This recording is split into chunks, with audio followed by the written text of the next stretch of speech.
Muy buenos días, feliz sábado.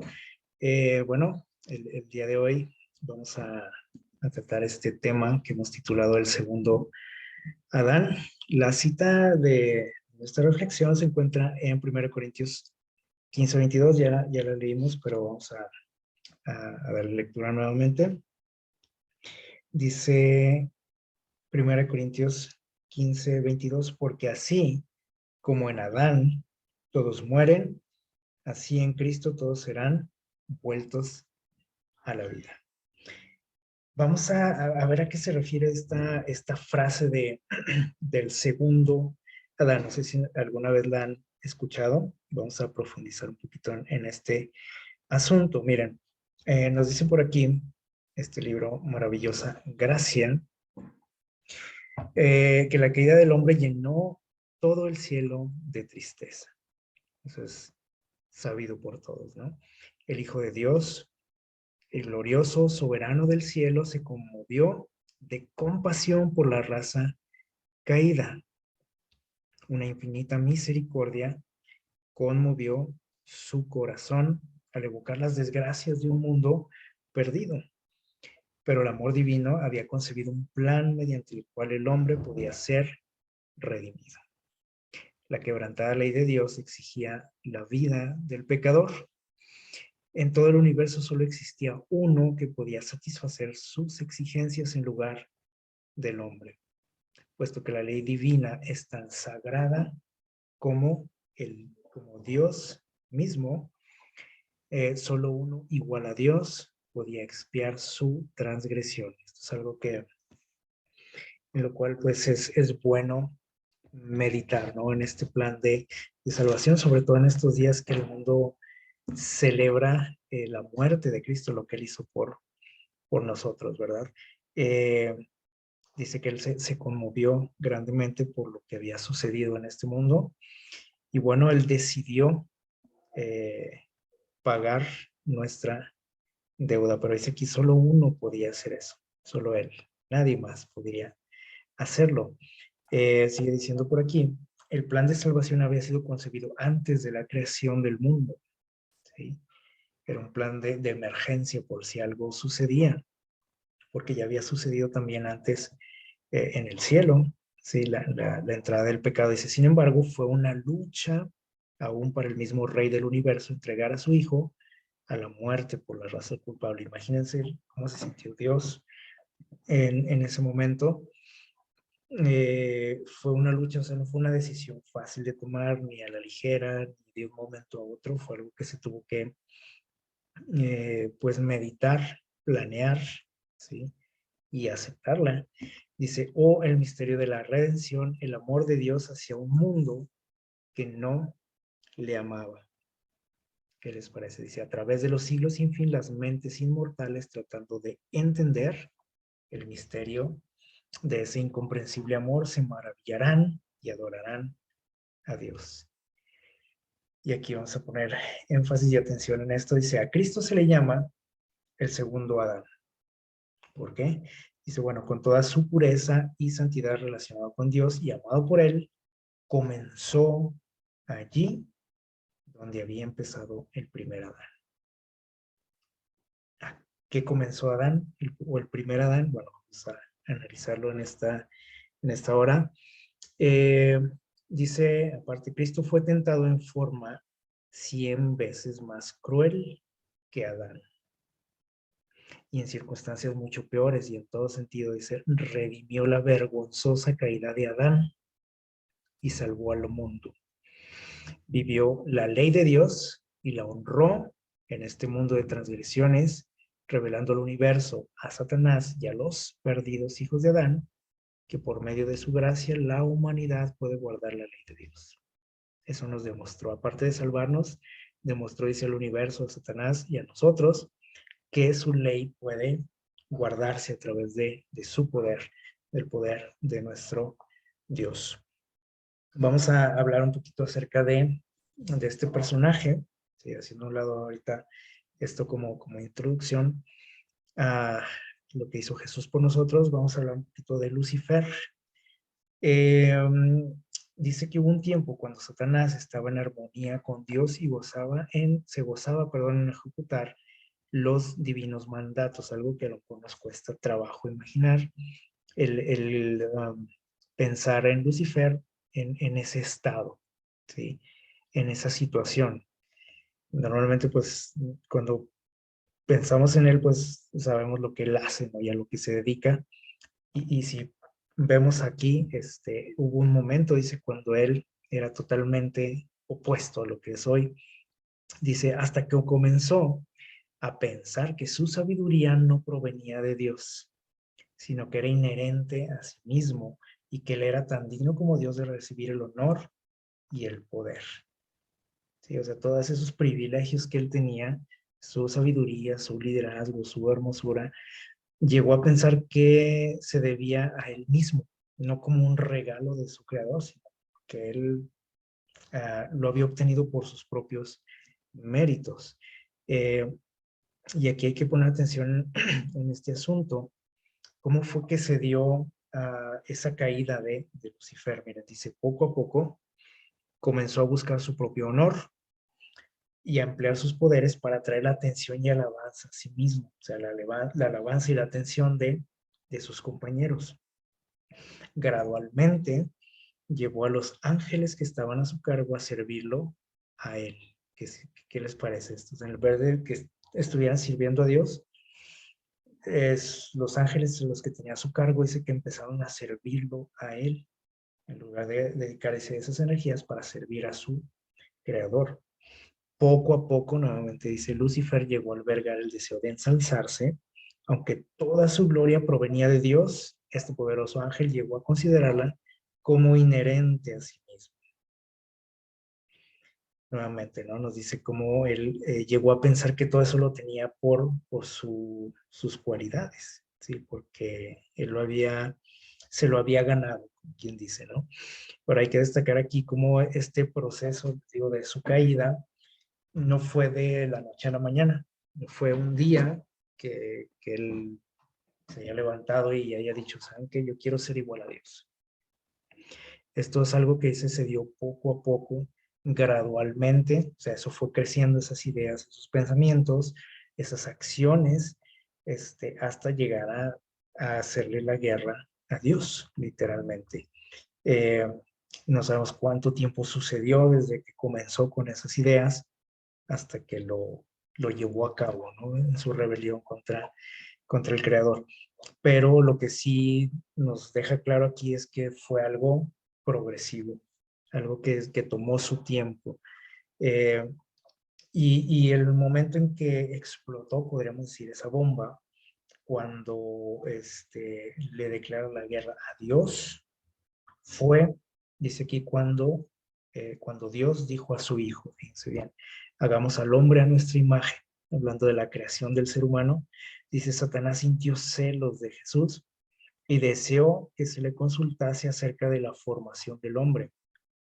O sea, él dijo, yo también quiero participar de ese proyecto. Yo tengo ideas, yo tengo conocimiento, yo también debo de opinar. Y deseó, dice, que se le consultase. Y porque esto no sucedió, ¿qué creen que pasó? Dice aquí, se llenó de envidia, de celos y de odio. Y deseó, dice, recibir los más altos honores después de Dios en el cielo. Se empezó a sentir celos de Cristo, porque dijo, bueno, ¿y por qué a él sí lo toman en cuenta y a mí no? Pero este acto fue la gota que derramó el vaso, como decimos, fue lo que hizo que estallara todo eso que él traía ya de tiempo atrás. Dice que él empezó a albergar sentimientos, pensamientos y a estarle dando vuelta al asunto hasta que llegó este momento y se desató un gran problema en todo el universo. Entonces, esto fue, dijimos, poco a poco, gradualmente, no fue de un día para otro. Y esto, ahorita lo vamos a trasladar también a nuestra vida, ¿sí? Como seres humanos. Llegamos al momento en que Dios crea eh, y empieza a poblar este mundo, empieza a poblarlo de plantas, de animales, y finalmente culmina con la creación del ser humano.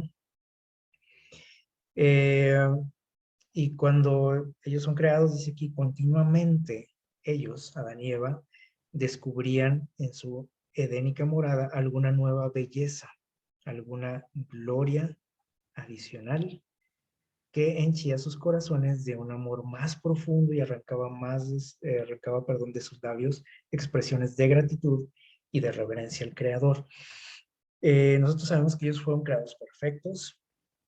En cuanto a su físico, ¿sí? Estaban plenamente desarrollados eh, como adultos, ¿sí? Sin embargo, su mente estaba nueva y tenía que llenarse de conocimiento, dice aquí, de conocimiento de Dios, de conocimiento de la naturaleza. Prácticamente ellos eran como, como niños, ¿sí? Cuando salieron de las manos del Creador.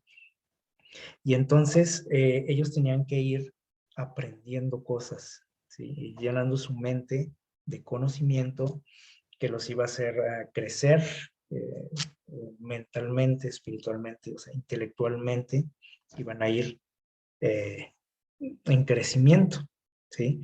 Iban a ir madurando. Y entonces dice que ellos, entre más conocían de la naturaleza, de Dios, ellos iban, dice, o sea, se despertaban ellos, dice, más gratitud, más reverencia hacia Dios por todo lo que empezaban a conocer. Entonces, ellos iban, dijimos, en crecimiento en cuanto a lo intelectual y espiritual también, aunque físicamente eran perfectos y plenamente desarrollados. Eh, un día, dice aquí el relato, en la historia de la redención, Dios reunió la hueste angélica para tomar medidas con el fin de evitar el mal que amenazaba. ¿Cuál era ese mal? Bueno, ya hablamos ahorita un poquito de Lucifer, de lo que sucedió en el cielo, ¿sí? Y era un peligro para la raza humana porque él estaba lleno de odio, de envidia, no solamente ya contra Dios, sino también contra el ser humano. ¿Por qué? Bueno, porque ellos gozaban de cosas que él ya no podía, ¿sí? Ya no tenía los privilegios que tenían ahora Adán y Eva, y parece que estaban ocupando su lugar. O sea, él se sintió como desplazado por ellos, entonces también empezó a agarrar odio hacia ellos. Y dice, se decidió en el Consejo del Cielo enviar ángeles para advertir a Adán de que estaba en peligro por la presencia del enemigo. 2 ángeles se apresuraron a visitar a nuestros primeros padres. La santa pareja los recibió con inocente alegría, o sea, no sabían a qué iban ellos, expresando, dice, gratitud al Creador por haberles rodeado con tal profusión de su bondad. Es decir, hasta ese momento, Dios decidió que ellos estaban listos para conocer la verdad, ¿sí? Durante un tiempo, pues ellos habían estado conociendo de Dios, ¿sí? De la naturaleza, de su creación, del universo, iban madurando poco a poco y cuando Dios consideró que era el momento, les habló, decidió hablarles ahora sí, del enemigo, de lo que había pasado en el cielo. Y bueno, recibieron la visita de unos ángeles. Dice, ellos podían gozar de todo lo amable y atractivo, dice, y todo parecía adaptarse sabiamente a las necesidades. Y lo estimaban, dice, sobre toda, lo que estimaban, perdón, por sobre toda bendición era su relación con el Hijo de Dios y los ángeles celestiales. Es el privilegio que ellos tenían de tener esa amistad con ellos y con Cristo. Y era algo, dice, que a ellos les encantaba, o sea, les fascinaba pasar el tiempo juntos con nuestro Dios. Y dice, tenían tanto que contarles en cada visita a Los Ángeles. Dice, en cuanto a las bellezas de la naturaleza que descubrían cada vez en el hermoso hogar del Edén. Y bueno, tenían conocían muchas cosas, pero también tenían muchas dudas, ¿no? Dice aquí, tenían muchas preguntas acerca de cosas que no podían comprender claramente. Ahora podemos decir, si ellos eran perfectos, ¿cómo es posible que no entendían ciertas cosas? ¿Cómo ven esto? Bueno, es por lo que estamos comentando. O sea, ellos eran perfectos físicamente, ¿sí? Pero su mente tenía que desarrollarse todavía. Tenía mucho camino por delante, tenía mucho que aprender. Así que obviamente dice que ellos frecuentemente tenían dudas acerca de cosas, ¿no? De la naturaleza. Y los ángeles, como en una clase, pues venían a explicar todo. Pero en esta ocasión traían información adicional, sí, que ya vimos de qué se trataba, ¿no? Dice por aquí, con bondad y amor los ángeles les daban la información que deseaban recibir, de lo que querían aprender, ¿no? Del mar, de las aves, del espacio, no sé, X cosa, ¿no? Y empezaron a explicarles, pero, dice, les informaron con claridad, no, perdón, dice, también les contaron la triste historia de la rebelión y la caída de Satanás. O sea, después de su clase, les comentan que hay algo más que vienen a enseñarles. Les platican la historia de la rebelión de Lucifer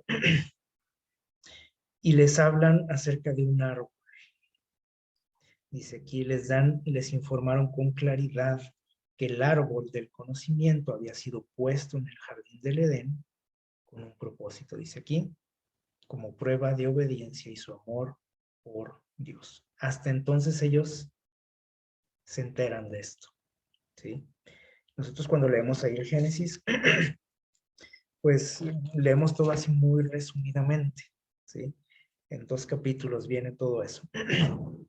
Nosotros tenemos el privilegio, ¿no?, de tener estos libros inspirados donde se nos da mucha información adicional y podemos darnos cuenta de esto, ¿no? Dice que hasta entonces, cuando Dios consideró que estaban maduros, plenos, ¿sí?, decidió hablarles de Satanás y de una prueba que iban a tener ellos, ¿sí?, con ese árbol del conocimiento del bien y del mal. Y aparte los ángeles, miren lo que les dijeron. Dice, les dijeron que solo podían conservar su condición exaltada y feliz si eran obedientes. Que ellos estaban en una situación similar, o sea, los ángeles. Que podían obedecer la ley de Dios y ser inefablemente felices, o desobedecerla y perder su elevada condición y caer en la desesperación. Entonces los ángeles dijeron, miren, nosotros estamos en una situación parecida a ustedes. Nosotros tenemos que demostrar lealtad, obediencia constante a Dios. Y es lo que ahora les va a pedir el Señor a ustedes también.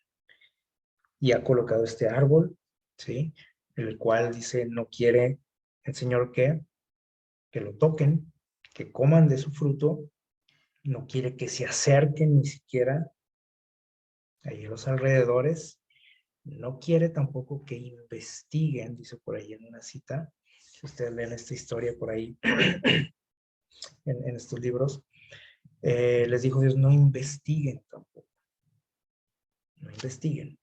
Y esta palabra de investigar encierra muchas cosas, ¿sí? Les digo, cuando leemos la historia y en el Génesis, pues lo leemos todo así rapidito, ¿no?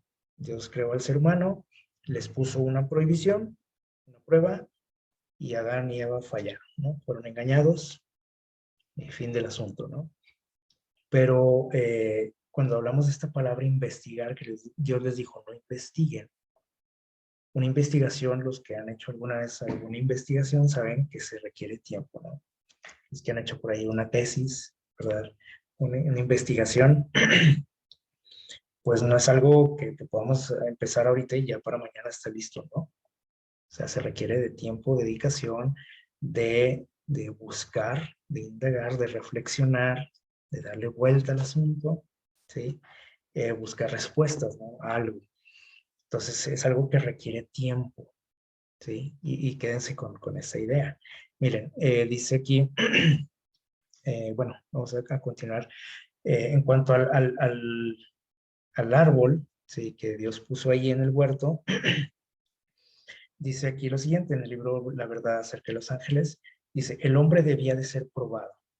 ¿Sí? O sea, Dios decidió, dijo que es momento de probar de qué están hechos, ¿no?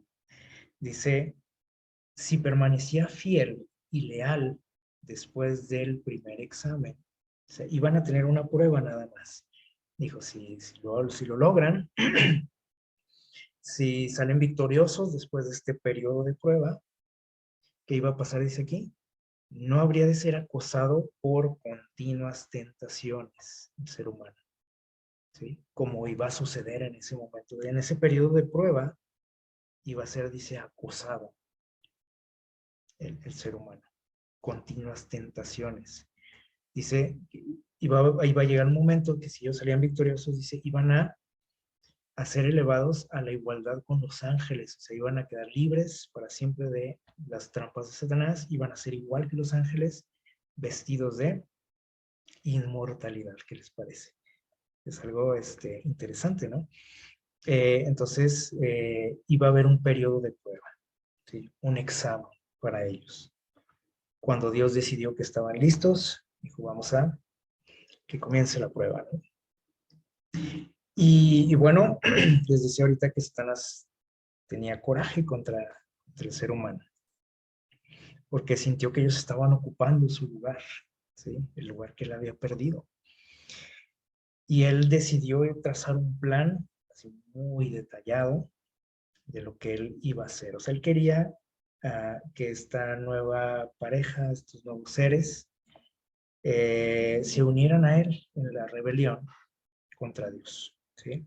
Dijo, ok, vamos a dañar también de esa manera a Dios, ¿sí? Si él no lo pudo vencer de otra forma, dijo, vamos a hacerle daño de esta forma. Y trazó un plan, dice aquí, Satanás asumiría otra forma, es decir, no se iba a presentar ante ellos tal cual era. Iba a disfrazarse, dice, iba a manifestar interés en el hombre. Es increíble esto, ¿no? O sea, el enemigo de Dios dice manifestando interés en el hombre para engañarlo. Tenía que hacerle, fíjense bien, aquí está el plan, y anoten bien todo lo que hizo. Hacerle insinuaciones contra la veracidad de Dios. Luego, o sea, al hacerle esas insinuaciones, iba a crear, ¿qué dice? Dudas acerca de si Dios quería decir precisamente lo que decía. Confundirlo, ¿no? Después de esto, dice, al crear dudas en él, ¿qué iba a pasar? Dice aquí, iba a excitar la curiosidad. O sea, si ya hay dudas, pues hay que curiosar, hay que investigar precisamente lo que Dios les prohibió hacer. Dice, excitar la curiosidad de la pareja e induciría a tratar de inmiscuirse en los planes insondables de Dios, o sea, en cosas que Dios todavía no les revelaba, que ellos empezaron a investigar, a escarbarle por ahí, y finalmente, dice, eso los iba a hacer razonar acerca de la causa de sus restricciones con respecto al árbol del conocimiento. Y cuando todo esto se fuera dando, Satanás sabía muy bien la consecuencia, ¿sí? Es decir, cuando él trazó este plan, ¿sí? O cuando él dijo, voy a vengarme de Dios, ¿sí? Él no dijo, voy a hacer que coman de ese árbol. El árbol todavía no estaba ahí elegido, entonces cuando él traza el plan, él trazó todas estas pautas, ¿no? Estos pasos a seguir. Y él sabía que la consecuencia de todo esto iba a ser la desobediencia a Dios, de alguna u otra manera, ¿sale? Entonces, esto nos hace ver cómo es astuto el enemigo, ¿sí? Y aquí hay algo bien interesante. Miren, dice, en un momento, sin darse cuenta, Eva se separó de su esposo, absorbida por sus ocupaciones, ¿sí? Empezó a caminar por ahí, y cuando se percató de que estaba lejos de donde estaba Adán, dice, tuvo la sensación de que estaba en peligro, ¿sí? Dice, pero nuevamente se sintió segura. aunque no estuviera cerca de su esposo, y se creía tener la sabiduría y la fortaleza para reconocer el mal. ¿Qué les parece? Y enfrentarlo ella sola, sin ayuda de nadie. Los ángeles le habían advertido que no lo hiciera. ¿Sí? O sea, les dijeron, no se separen, por favor. ¿Sí? Ya les habían hablado del enemigo. Y le dijeron, no se separen, manténganse unidos, juntos. Eva se encontró contemplando, dice, de pronto el fruto. O sea, ella siguió adelante su camino, de repente ya estaba frente al árbol prohibido, dice, con una mezcla de curiosidad y admiración. Y si vemos aquí esta palabra, aparecía dentro de los planes del enemigo. Aquí está, miren, la curiosidad. Y si ya estaba aquí en este paso, ¿qué quiere decir? Que los anteriores ya se habían desarrollado, ¿sí o no? Ya había insinuado cosas en su mente el enemigo y ya había creado dudas, porque ya estaba aquí en la curiosidad, ¿sí? ¿Cuánto tiempo pasó? Bueno, no fue de la noche a la mañana, ¿sí? No se despertó ese día Eva con ganas de ir a ver ese árbol, ¿sí? Y ese día terminó ahí en el árbol y ese día terminó platicando con el enemigo, ¿no? Ya le había estado dando vueltas a ese asunto, ya traía dudas en su mente, ya traía esa curiosidad y ya estaba en ese punto, ¿sí? Casi al final del plan del enemigo, ¿qué les parece? Entonces dice aquí, ya estaba, dice aquí, con una mezcla de curiosidad y admiración. Y vio que el árbol era agradable y ahora sí está el siguiente paso. Fíjense bien cómo coincide todo. Dice, razonaba, el último punto era el razonamiento, ¿se fijaron? ¿Razonamiento acerca de qué? Dice aquí. ¿O qué decía en el plan? Dice, acerca de por qué Dios había prohibido tan decididamente que comieran del fruto o lo tocaran. Si nos damos cuenta, ya Eva estaba en la última fase de ese plan del enemigo. Y Satanás sabía que si lograba esto, ya no iba a haber marcha atrás. La siguiente cosa que iba a suceder era la desobediencia. Esto sucede también en nuestras vidas, ¿sí? Cuando nosotros le fallamos a Dios, no es de un momento a otro, ¿sí? Siempre existe ese proceso en nuestra mente, en todo lo que hacemos, lo malo que hacemos, ¿sí? Siempre hay insinuaciones de parte de Satanás, ¿sí? En cualquier área, ¿sí? La que usted se imagine o piense en su debilidad y veamos que es cierto. O sea, hay insinuaciones y empiezan las dudas, ¿no? De que si Dios realmente me querrá decir que eso está mal. A lo mejor no quiso decir eso Dios, ¿no? Empezamos a, a darle vueltas al asunto. Dice aquí, excita la curiosidad, o sea, empezamos a explorar terrenos prohibidos por Dios y finalmente razonamos, dice, y empezamos a pensar que a lo mejor no es tan malo, que a lo mejor pues un poquito está bien, o sea, si no me paso de la raya, si me cuido, si no me excedo, no pasa nada, ¿sí o no? Y entonces ya cuando ya razonamos eso, ¿qué sigue? Ahora sí es la caída. Entonces, no es lo mismo la tentación que la caída, ¿sí? O sea, todos podemos ser tentados y somos tentados, ¿no? Pero no necesariamente tenemos que caer. Y bueno, para caer se tiene que desarrollar todos estos pasos, ¿sale? En nuestra mente. Y Eva ya estaba en lo último. Así que Satanás ya se estaba pues saboreando la victoria, porque todo le estaba saliendo a la perfección. Entonces vimos que Dios les dijo, no investiguen, siquiera no investiguen. Y esto nos dice que Eva investigó, ¿sí? Empezó a investigar, le tomó tiempo hacer esto. Como sabemos, ¿no? Una investigación no es de un ratito, o sea, lleva tiempo.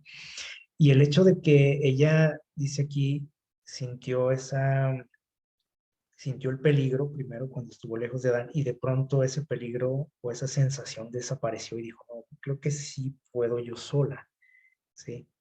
Sin necesidad de apoyo, de ayuda de su compañero. Eh, Nos dice que su capacidad, ¿sí? de, de discernimiento ya estaba dañada, ¿sí? Ya no era perfecta como en un principio. Ya ella creyó que, a pesar de las advertencias que había recibido, creyó que ella podía sola, sin ayuda de nadie. Entonces, esto ya nos dice que su conexión con Dios ya no era la misma, ¿sí? Como nos pasa a nosotros, ¿no? Frecuentemente. Y miren lo que sigue diciendo aquí en Historia de la Redención. Dice, esa era la oportunidad de Satanás. O sea, todo salió a pedir de boca, como dicen. Perfectamente se estaba desarrollando su plan y ya la tenía ahí, Eva. ¿Sí? Dice, así con palabras suaves y agradables y con voz melodiosa se dirigió a la maravillada Eva. Ahora sí ya la tenía ahí, ¿sí? Frente a él. Y entonces le habló.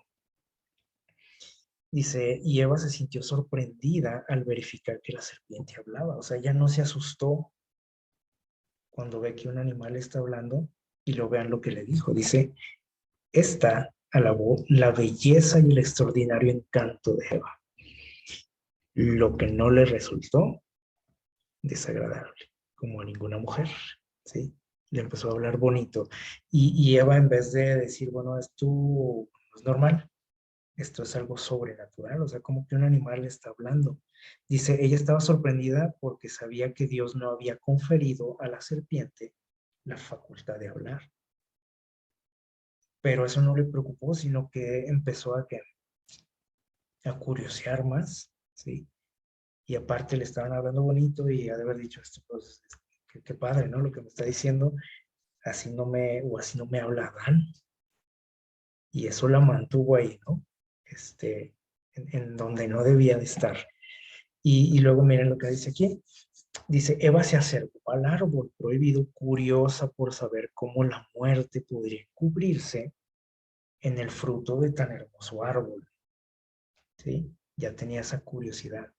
Y dijo, bueno, si Dios dice que si probamos ese fruto vamos a morir, pero este árbol se ve bien, bien bonito, el fruto pues se ve bien apetecible, aunque saben que el árbol no tenía nada de diferente ni de extraordinario, era como cualquier árbol, pero nos gusta lo prohibido, a nosotros ya hace que lo prohibido se vea más atractivo y más sabroso y más bonito, y entonces se acercó, dice ahí, se sorprendió al escuchar, fíjense, esto es bien, bien interesante, sus propios pensamientos repetidos por una extraña voz. ¿Qué decía esa voz? Dice, con que Dios os ha dicho, no comáis de todo árbol del huerto. Y él dice que se quedó maravillada porque dijo, perdón, se dio cuenta de que era lo mismo que pensaba. Ella dice, sus pensamientos eran repetidos por esa voz. ¿Qué estaba pasando? Dice, Eva no se dio cuenta que al pensar en voz alta había revelado sus pensamientos. O sea, Satanás no puede conocer nuestro pensamiento. Pero dice aquí que Eva pensaba en voz alta, como mucha gente. Hablaba sola ella y le revelaba lo que traía acá. Entonces Satanás sabía muy bien lo que pensaba Eva. Y Eva se sorprendió porque dijo, este animal, ¿cómo sabe lo que yo pienso?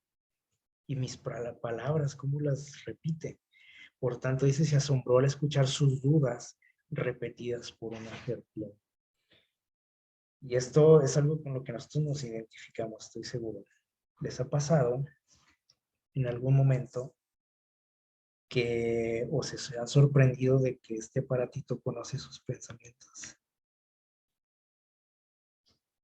o no?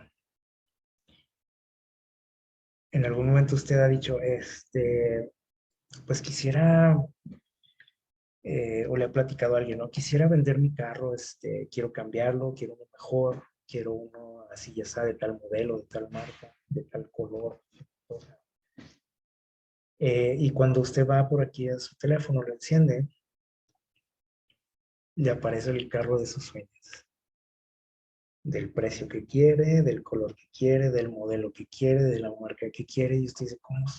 Parece que saben mis pensamientos. ¿Sí o no?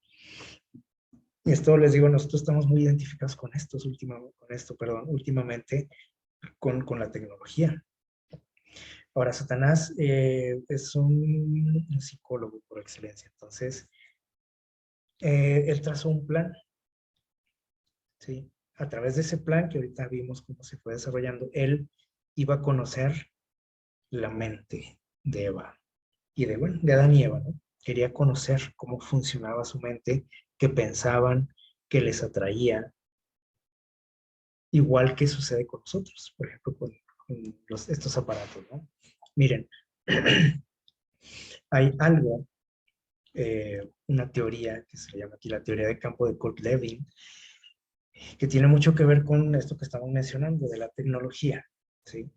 Que no es necesariamente que sepan mis pensamientos, ¿sí? Pero pensamos en voz alta como Eva. Miren, lo que dice esta teoría es que el comportamiento del ser humano es el resultado. Aquí tienen una fórmula ellos, ¿sí? Bueno, este personaje que desarrolló esta teoría y que es utilizada por grandes empresarios en nuestro mundo, ¿sí? Para que usted pueda consumir lo que ellos ofrecen, ¿sí? Es decir, para ser manipulados, ¿sí? Para que usted vea ciertos programas de televisión, ciertas películas, para que usted compre ciertas cosas, para que usted vaya a ciertos lugares y resulta, ¿sí? Resulta porque resulta, o sea, no es magia tampoco. Es simplemente que alguien conoce muy bien cómo funciona nuestra mente y esto sin duda, pues está eh, inspirado por el enemigo. Y ahorita vamos a ver por qué, miren. Dice que el comportamiento es el resultado de la persona, o sea, de lo que somos nosotros como persona, nuestro carácter, nuestras inclinaciones y el ambiente, o sea, estas dos cosas, nosotros y el ambiente. Entonces, cuando eso se junta, resulta en un comportamiento. Y esto lo vemos nosotros en nuestra sociedad así muy marcadamente. Miren, primeramente se analizan las costumbres, dice aquí. Análisis de costumbres. Análisis de, es el siguiente paso. Analizar las reacciones ante estímulos y mensajes. Y de esa manera se predicen las reacciones. ¿Qué significa esto? Vamos a trasladarlo a lo que nosotros vivimos, ¿sí? Análisis de costumbres. Por ejemplo, si yo tengo la costumbre de visitar cierta aplicación, cierta página, cierta, no sé, red social, ¿sí? Tengo la costumbre y eso alguien lo sabe por ahí, ¿sí? Los dueños de esas empresas, por ejemplo, de los que producen las aplicaciones, los dueños de las páginas de internet, ellos saben cuando yo ingreso ahí, ¿no? Cuando yo visito esos sitios. Entonces, saben qué tan frecuentemente lo hago. Si es cada mes, a lo mejor, cada año. Entonces dice, bueno, usted casi no nos visita, ¿no? Pero si es a diario o varias veces al día, ¿sí? Y luego dice aquí, analizan las reacciones ante estímulos y mensajes. Por ejemplo, si yo entro a una red social donde aparecen, por ejemplo, videos o comerciales, etcétera, analizan, dicen, mis reacciones ante un estímulo. Por ejemplo, aparece ahí un video y no nos aguantamos las ganas de expresar una reacción, ¿sí o no? Me gusta, paz. No me gusta, pum, me divierte, pum, me enoja, no sé qué, decimos, ¿no? Y que dicen, ay, mira qué padre, ¿no? Puede uno aquí poner lo que uno siente. No es nada más porque sí, ¿sí? La gente, dueñas de estas empresas, quieren saber lo que siento precisamente y lo que pienso de ciertas cosas. Entonces, si esto me divierte, ¿sí? Ellos ya saben. qué cosas me entretienen, me divierten. O si ponen por ahí algún anuncio, saben si yo me quedé viéndolo ahí más de 3 segundos a lo mejor. Entonces dicen, esto le llama la atención. Saben mis reacciones. Y entonces, de esta manera, dice, comienzan a alterar los valores morales, algo que ha pasado en nuestro mundo de un tiempito para acá. Que decimos, oye, ¿en qué momento los valores cambiaron? ¿En qué momento? Bueno, provocado mucho por todo esto que estamos platicando, ¿sí? Es decir, ya algo que se me hacía raro, que se me hacía fuera de lugar, que se me hacía inmoral a lo mejor, ya no me parece tan así. Y ahora decimos, pues que es normal ya, ¿no? Y ahora pensamos que la gente que antes era normal o la gente normal, ahora son los que están un poquito deschavetados, ¿no? Medio enfermos de la mente.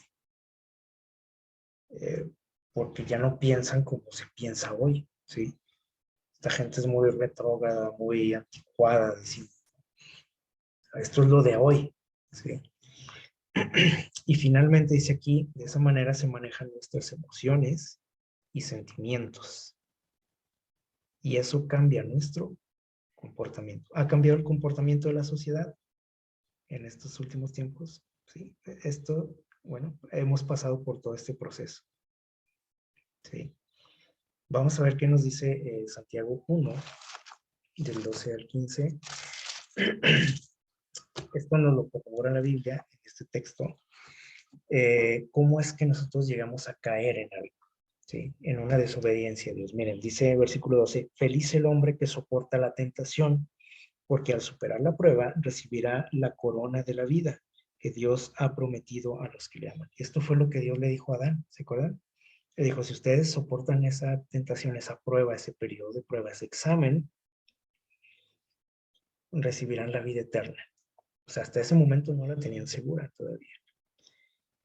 Dice versículo 13, cuando alguno es tentado, no diga que es tentado por Dios, porque Dios no tienta a nadie ni puede ser tentado por el mal. A veces pensamos, ¿no? Que Dios nos pone en la tentación, ¿no? Pero no. ¿Cómo sucede esto? Dice aquí, cada uno es tentado, dice, cuando es atraído y seducido por quién. Ni siquiera por Satanás, ¿sí? Somos atraídos y seducidos por nuestros propios deseos.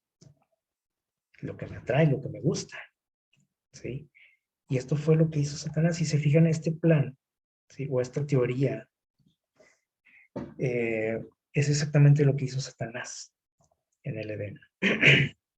Analizó las costumbres de Adán y Eva, sus reacciones ante ciertas cosas, estímulos, predijo las reacciones, ¿sí? Alteró sus valores morales, como en el caso de Eva, ahorita lo vimos, ¿sí?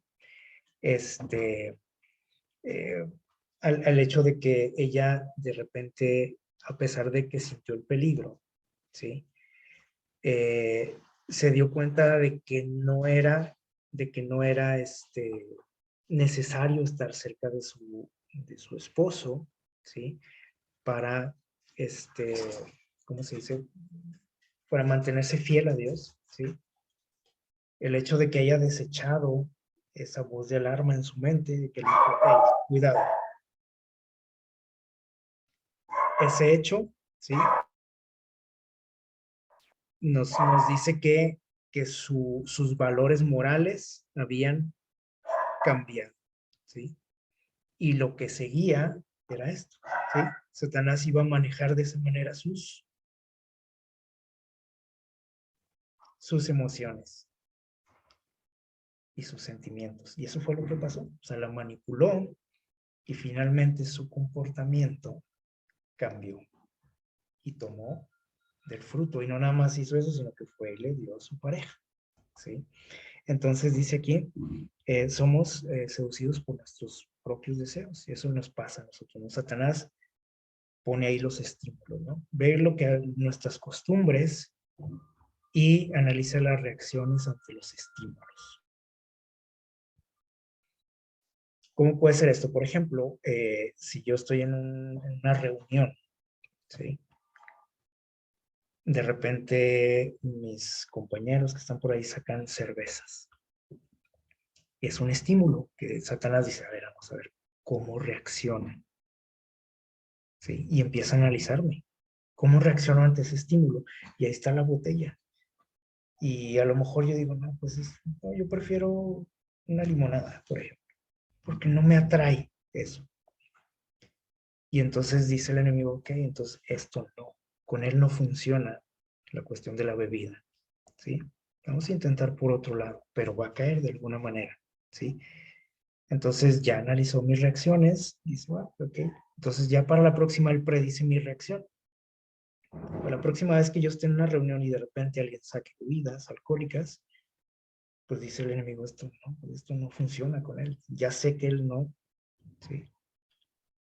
Sin embargo, si me quedo viendo la botella o el tarro ahí de cerveza con espuma y brillando y sudando y se me empieza a antojar y digo, bueno, pásame una, ¿sí? Entonces ya vio Satanás, dice, ok, ya vio cómo reaccioné ante ese estímulo y para la próxima él predice mi reacción. Dice, ok, para la próxima, pues lo mismo, si ya vi que ya cayó, la próxima eleva y el doble, ¿no? Y entonces esto va alterando mis valores morales, ¿sí? De repente, si yo crecí, por ejemplo, en una familia cristiana con valores y me han inculcado que pues esto no está bien, ¿sí? Por ejemplo, esto, ¿no? De las bebidas alcohólicas. Pero yo ya la probé y digo, bueno, no pasó nada, ¿sí? No me sentí mal, me controlé, no me excedí, todo bien, ¿no? Entonces, ya mis valores morales se alteraron, ya no se me hizo tan malo, ¿sí? Y entonces Satanás empieza a jugar con mis emociones, con mis sentimientos, ¿sí? Y finalmente va a cambiar mi comportamiento de tal manera que al último ya no me parezco al que era, ¿sí? Ni en pensamiento ni en acciones. Entonces, esto es lo que nos dice aquí Santiago, ¿sí? Dice, y cuando su mal deseo ha concebido, ¿sí? O sea, ya cuando pasé por todo este proceso, por todo lo que planeó Satanás en aquel momento, ¿se acuerdan?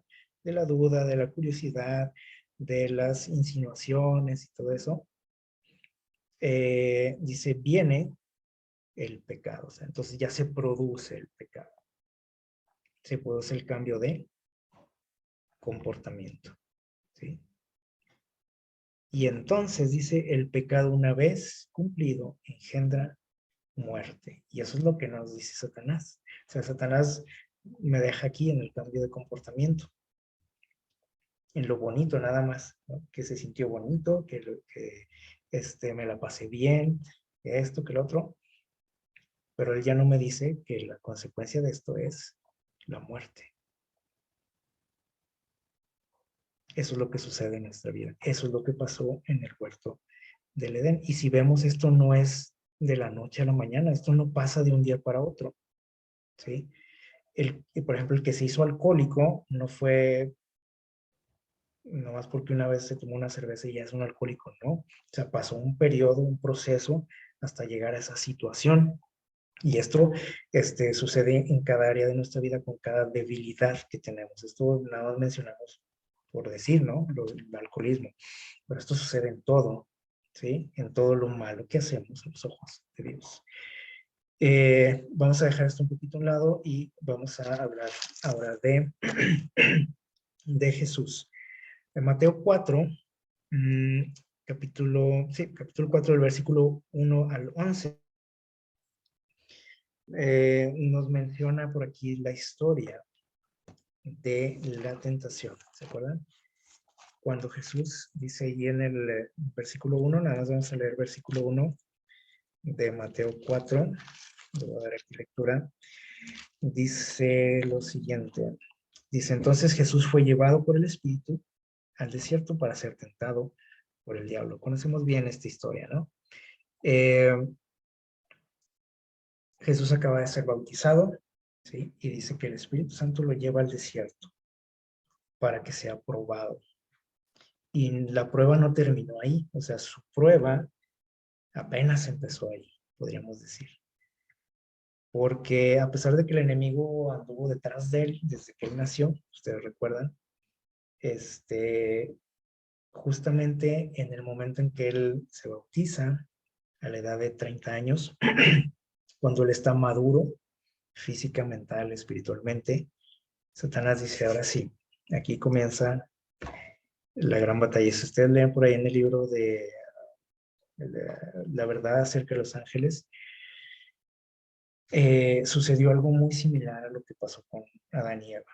¿Sí? Cuando él traza ese plan en contra de la pareja, él dice, ¿saben qué? Yo no, lo platica con sus seguidores, con sus ángeles, dice, yo no voy a permitir que nadie se haga cargo de esto yo lo voy a hacer solo, no le voy a encargar esa tarea a nadie más.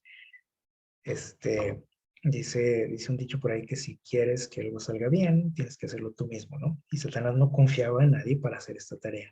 Y cuando se enfrenta a esta situación, que ve a Jesús allí en el desierto, solo, desprotegido, hambriento, sucio, etcétera, dice, aquí es cuando, y aquí es donde comienza esta guerra, ¿no? Él creyó que iba a vencer ahí en ese momento, pero él decidió también no encargarle a nadie esa tarea. Yo lo voy a hacer solito. Déjenme a mí esa satisfacción, ¿no? Eh, bueno, y conocemos la historia, ¿no? No venció, pero aquí comenzó la prueba para Jesús, que duró hasta su muerte, ¿no? Un periodo de tiempo de 3 años y medio que duró su ministerio. Miren lo que nos dice por aquí. Dice, en el desierto de la tentación, Cristo estuvo en el lugar de Adán para soportar la prueba que éste no había podido resistir. Y leíamos anteriormente que él dice, había empezado justo donde había empezado Adán. ¿Y esto qué quiere decir? Bueno, tiene mucho que ver con esa madurez que había alcanzado Jesús, ¿sí? A esa edad y que comenzó su prueba. Adán también tuvo un periodo de maduración mental, espiritual, y entonces comenzó también una prueba para él, cuando Dios le dijo, ¿sabes qué? Mira, estás en peligro, vamos a poner aquí un árbol como una muestra de lealtad, y ahí comenzó su prueba. Es decir, Jesús empezó, dice, donde también Adán empezó. Y ahorita vamos a aclarar bien a qué se refiere, ¿no? Dice aquí venció Cristo en lugar del pecador. 4000 años después de que Adán dio la espalda a la luz de su hogar. Ahora, si analizamos bien lo que hemos hablado, ¿en qué momento Adán, y fíjense que habla de Adán, no habla de Eva, ¿sí? Generalmente le echamos la culpa a Eva, ¿no? De lo que pasó, pero esto fue de los dos, ¿sí? Dice, o les preguntaba, bueno, ¿en qué momento Adán comenzó a darle la espalda, dice aquí, a la luz de su hogar? En el momento en que empezó a darle vuelta a esos pensamientos, a esos asaltos, a esas insinuaciones del enemigo que lo hicieron dudar, o los hicieron dudar a los dos, los hicieron curiosear, investigar, acercarse, reflexionar, ¿sí? Razonar y finalmente caer, ¿no? Eh, fue todo un proceso, ¿sí? Y esto dice que fue exactamente cuando Jesús estaba ahí, habían pasado 4000 años, ¿sí? De que había empezado también la prueba con Adán y Eva. Ese periodo de prueba. Y ahora Jesús iba a comenzar su periodo de prueba también, su lucha. Eh, dice, Satanás había señalado el pecado de Adán como prueba de que la ley de Dios era injusta, que no podía ser acatada. En nuestra humanidad, Cristo había de resarcir el fracaso de Adán. Fíjense, pero, dice aquí, cuando Adán fue asaltado por el tentador, no pesaba sobre él ninguno de los efectos del pecado. ¿Se fijaron aquí? Dice, no dice que cuando Adán cayó, o sea, cuando Adán fue asaltado, dice que fue tentado, fue inducido, ¿sí? Dice, él todavía estaba que en la plenitud de fuerza, virilidad, así como del perfecto vigor de la mente y del cuerpo. Estaba rodeado, dice, por las glorias del Edén. Se hallaba en comunión diaria con los seres celestiales. Pero ¿cómo era el caso de Jesús? Bueno, dice que no sucedería lo mismo con Jesús cuando entró en el desierto para luchar con Satanás. O sea, dos situaciones muy distintas. ¿Quién tenía más ventaja? Porque decimos, pues era Jesús, era Dios, fácil para él, ¿no? No, era más fácil para Adán. Él tenía muchas ventajas, aquí lo que vamos de ver. Jesús, ¿no? Jesús, dice, tenía nuestra condición humana, y no era cualquier condición humana, o sea, era ya de 4,000 años de deterioro, ¿sí? En cuanto a lo espiritual, a lo físico, a lo moral, todo, ¿sí? No quiere decir que él era un pecador, no, pero él tenía esa naturaleza, ¿sí? Como todos nosotros. Y vuelve a decir aquí, me dice, durante 4,000 años, la familia humana había estado perdiendo fuerza física, mental, así como valor moral, y ya lo vimos en el caso de Eva. O sea, Eva todavía no cometía el pecado de comer de ese fruto, y su valor moral ya no era el mismo, ¿se fijaron? Ya ella razonaba cosas muy diferentes a como era en un principio, ¿no? Su situación. Entonces, eso nos dice que su relación con Dios, su estado, su valor moral, dice aquí, y mental y hasta físico, ya iba en qué? En picada. El periodo de prueba de Jesús, ¿sí? Jesús siempre fue en ascenso, ¿no? Hasta llegar a estar listo, ¿sí? Para entregar su vida por cada uno de nosotros. No así pasó con los seres humanos, ¿sí? Con Adán y Eva. Ellos cuando empezaron su prueba, se fueron a pique, ¿sí? Empezaron a escuchar esas insinuaciones del enemigo, se debilitó su discernimiento, su capacidad de distinguir el bien y el mal. Por eso Eva dijo, pues, ya estoy aquí, pero pues creo que sí puedo, ¿no? Yo sola, sin ayuda de este viejo, de su esposo, ¿no? Dice, y Cristo tomó sobre sí las flaquezas de la humanidad degenerada. O sea, él no estaba en la condición de Adán y Eva. Únicamente así podía rescatar al hombre de las profundidades de su degradación. Fíjese el valor que tuvo, a lo que se arriesgó Jesús. Y es algo que a nosotros nos debe llenar de alegría, de agradecimiento, ¿sí? Por lo que Él hizo por cada uno de nosotros. Y hay algo aquí muy interesante, ya vamos a ir aterrizando. Este periodo, ¿sí? Que nosotros hemos escuchado cantidad de veces, ¿no? En la palabra de Dios, 3 años y medio. Siempre que se mencionan esos 3 años y medio, tiene que ver con periodos de prueba, de aflicción y de lucha mental, espiritual, ¿sí? Aquí tenemos varias citas donde aparece esa frase, 3 años y medio. O con otras palabras, ¿no? Como ahorita lo vamos a ver. Por ejemplo, en Santiago 5:17, miren lo que nos dice.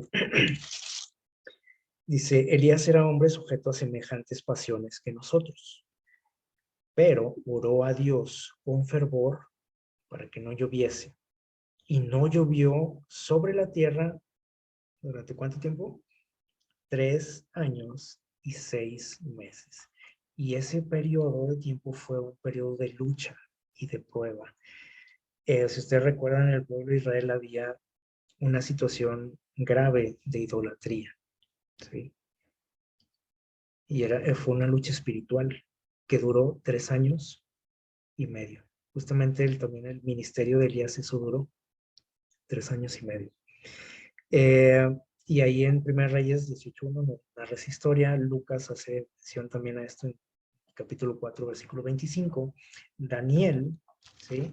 Lo menciona también no en relación a Elías, sino con otro sentido, pero menciona también esta frase, 3 años y medio, con las siguientes palabras. Vamos a leer capítulo 7, versículo 25.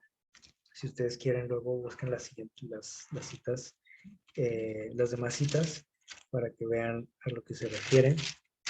Capítulo 7, versículo 25 dice, y hablará palabras contra el Altísimo, habla aquí de un poder mundial, ¿no?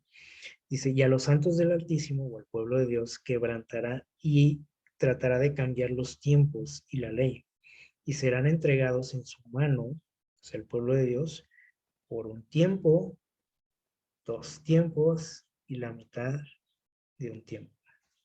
O sea, 3 tiempos y medio o 3 años y medio. ¿Sí está claro?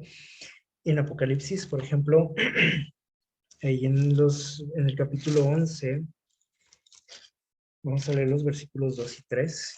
Apocalipsis 11, 2 y 3. Dice lo siguiente. Vamos a buscarlo.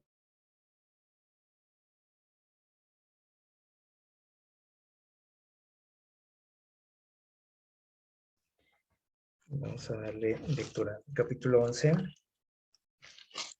Vamos a leer los versículos 2 y 3. Vamos a leer. Dice, pero deja sin medir, el exterior del santuario, porque es dado a los gentiles que pisotearán la ciudad santa durante 42 meses. Si ustedes echan cuentas por ahí, 42 meses son 3 años y medio exactamente. Y dice versículo 3, y daré poder a mis 2 testigos que profetizarán vestidos de saco durante 1260 días. Saquen cuentas, 1260 días también son 3 años y medio. Y así, ¿no? Ustedes pueden leer estas citas para que vean que siempre tiene que ver con una prueba, ¿sí? Con una lucha, con algo de aflicción también. Y curiosamente les digo, el periodo de prueba, ¿sí? De Jesús, ¿sí? Comenzó ahí en el desierto y duró 3 años y medio hasta su muerte. Y aquí hay algo bien interesante. Dice en la cita que leímos ahí al principio que Jesús comenzó, ¿dónde comenzó quién? Adán. Y aquí vamos a encontrar varios paralelismos, ¿sí? O sea, cosas muy semejantes con el primer Adán y el segundo Adán. ¿Cuáles son estos? Miren, el nacimiento de Cristo se dio, ¿sí? 4,000 años después de la creación del mundo. 4,000 años después de la creación del mundo, ¿sí? Cuando nació Jesús y la creación, o sea, están ligados esos dos acontecimientos, con una separación de 4,000 años. El comienzo del ministerio de Cristo, que ahorita vimos, ¿no? Dice, y la tentación comenzó 4,000 años después de la tentación o la prueba de Adán. O sea, donde comenzó Cristo, comenzó Adán. ¿Se fijaron en esas declaraciones? Es decir, habían pasado en ese momento 4,000 años de que comenzó la prueba con Adán también. Y la muerte de Cristo también está separada por 4,000 años de la caída. Y no es lo mismo, dijimos ahorita, la tentación que la caída. O sea, una tentación es el estímulo que lanza por ahí el enemigo, pero no quiere decir que hay una caída, ¿sí? Entonces son cosas diferentes. Y hay 4,000 años de separación entre estos 3 acontecimientos: nacimiento, creación, el ministerio de Cristo, la prueba de Adán, sí, cuando alcanzó su madurez, su plenitud de Adán, la muerte de Cristo y la caída, ¿sí? Y si lo trasladamos por aquí a este diagrama, vemos lo siguiente, ¿sí? Jesús nace aquí, ¿sí? No en el año 0, como podríamos pensar. Ahí hay un desfase, ¿no? de años perdidos según la contabilización de nosotros, ¿no? O sea, cómo tenemos los años nosotros. Entonces lo ponemos aquí en el año -4. Ahí nació Jesús, ¿sí? Y si vamos atrás 4,000 años, digamos a este año, ¿no? 4,004 antes de Cristo. Jesús comienza su ministerio en el año 27, aunque no tenía 27 años, ya sabemos, tenía 30 años, ¿sí? Cuando se bautiza y comienza su prueba ahí en el desierto. 4000 años atrás comenzó la prueba con Adán. Cuando muere Cristo, en el año 31, hacía 4000 años que Adán había caído. Y esto nos deja más luz, ¿sí? Todavía. Jesús fue probado, ¿sí? Durante 3 años y medio. Y ahí nos demostró que se puede, ¿sí? Y venció al enemigo en la cruz. Y dice que Jesús comenzó donde comenzó Adán. Nos vamos acá. Ahí comenzó Adán. Pero Adán falló, ¿sí? 4000 años habían pasado de la muerte de Cristo, perdón, desde la caída a la muerte de Cristo, lo cual nos deja ver que ese periodo de prueba para Adán, cuando Dios dijo, a ver, ustedes tienen un examen aquí, hay un periodo de tiempo de prueba y si ustedes lo pasan y vencen al enemigo, van a quedar libres para siempre de tentaciones continuas. Pero durante ese periodo de tiempo iban a estar siendo acechados, acosados por tentaciones, por insinuaciones, por dudas, ¿sí? Continuas. ¿Durante cuánto tiempo? 3 años y medio. Lo cual también nos dice algo más, ¿sí? De este relato. Jesús tenía 30 años cuando comenzó su prueba y ahí también comenzó Adán. ¿Se fijaron lo que nos dice por ahí el relato? Ahí comenzó Adán cuando él tenía 30 años, cuando había alcanzado una madurez física, mental y espiritual. ¿Cuándo cayó Adán? Cuando tenía 33 años y medio. ¿Cuándo murió Cristo?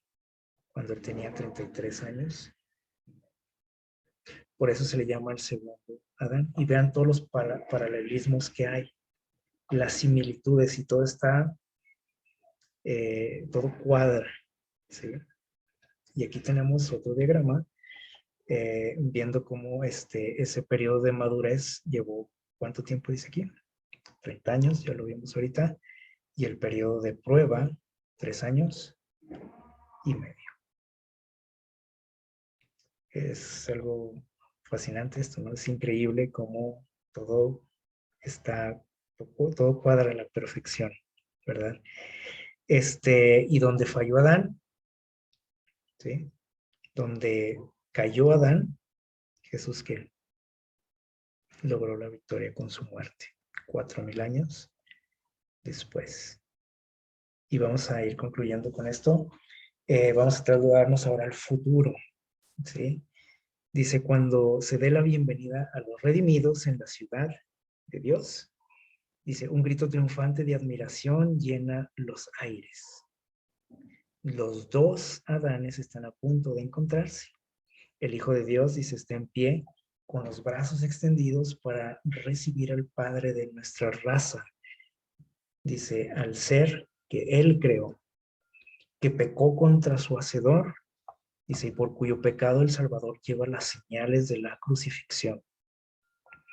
Y cuando Adán, dice, se da cuenta de las señales de los clavos, no se echa a los brazos del Señor, dice, sino que se postra humildemente a sus pies, exclamando, digno, digno es el Cordero que fue inmolado.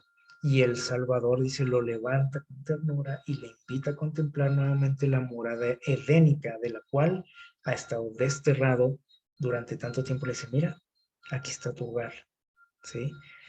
Y finalmente, dice, el Salvador lo lleva hasta el árbol de la vida, toma su fruto glorioso y se lo ofrece para comer. Ahora no le está ofreciendo Satanás o el enemigo el fruto, ¿sí? Un fruto prohibido. Ahora Dios le ofrece a Adán el fruto del árbol de la vida.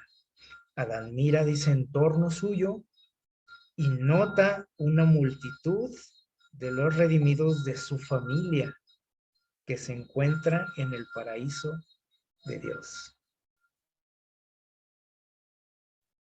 ¿Qué les parece?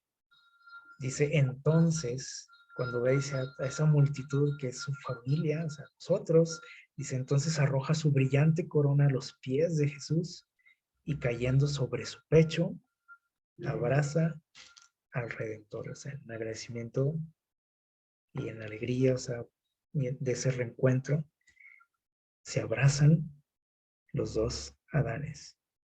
Toca, dice luego, el arpa de oro y por las bóvedas del cielo repercute el canto triunfal que dice, digno es, el Cordero que fue inmolado y volvió a vivir. Y la familia de Adán repite los acordes y arroja sus coronas a los pies del Salvador, inclinándose, dice, ante él en adoración. Vamos a leer nuestra cita clave en 1 Corintios 15, 22. Dice lo siguiente. Vamos a leer desde el 21. Dice, porque así como la muerte vino por un hombre, también por un hombre vino la resurrección de los muertos. Porque así como en Adán todos mueren, así en Cristo todos serán vueltos a la vida. ¿No les da gusto esto? El privilegio que nos da Dios, ¿no? De si vamos al descanso, volver a vivir. Y si no, pues vivir para siempre también, sin ver la muerte, ¿no? Y bueno, el agradecimiento que debemos de sentir, la adoración hacia Dios que debemos de expresar, pues no debemos de esperar a ese momento en el futuro para hacerlo, ¿no? Para expresarlo, sino que podemos hacerlo desde ahorita, vivir una vida conforme a su ley, ¿sí? Cerca a Él o cercanos a Él, tomados de su mano, adorándole en todo momento, en todo lo que hacemos, ¿sí? En donde quiera que estemos, viviendo en agradecimiento por lo que Él hizo por nosotros. Así que no esperemos a decir, bueno, ahí en el cielo le doy las gracias, ¿no? Desde ahorita, y más en estos días, ¿no? Que estamos celebrando, el mundo celebra ese acontecimiento, ¿no? De su muerte, de lo que Él vino a hacer. Es un buen momento para reflexionar en estos temas, para agradecerle, para compartir también este conocimiento con otros. Y bueno, ojalá que vivamos cada día en armonía con su voluntad, agradeciéndole por todo lo que Él hizo por cada uno de nosotros. Que Dios les bendiga.